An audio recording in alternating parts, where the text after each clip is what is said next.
thil soidun le ti tun ram kan ngai fawa soidun tu reng kan riat lo lai po in zo na lira thin lung kha chang te hian in ria thiam ton fo kan mamo thina in hlel na puna ngai athat lo lai te hian in waisen taka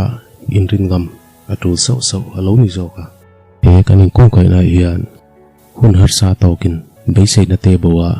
be adon rum cha te eng tin nge om veng le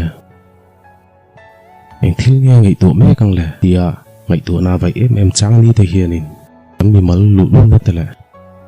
in du to na te hi an ron in thorwal ta thina ti to nai na zuya in piak lo wa kan tla ka ma in nai in zoi te a thu a soi chu beng kan hup sana ril ruwa huat na in ring ta ka huat thu atlang au pui chu kan beng khon ta zo ka na ngoi chu kan tam te ra lunga em chuin kan dui lu ya lung leng rang chuin thoveng lem kan changa vo pu kan tina lem changin in thupin thom na tak kan chua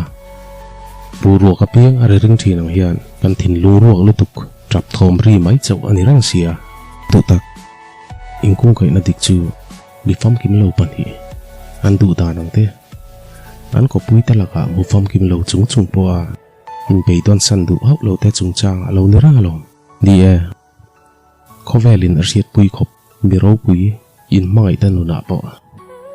arsat na le buina ta chu ru thim pui angin alo thleng ve thin thowa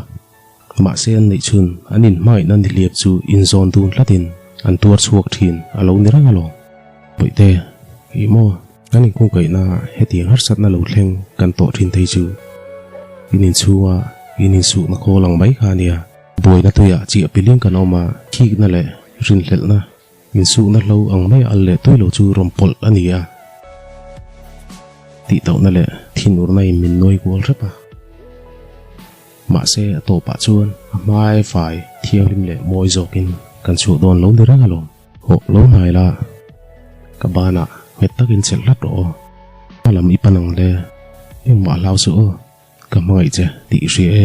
in kung kai na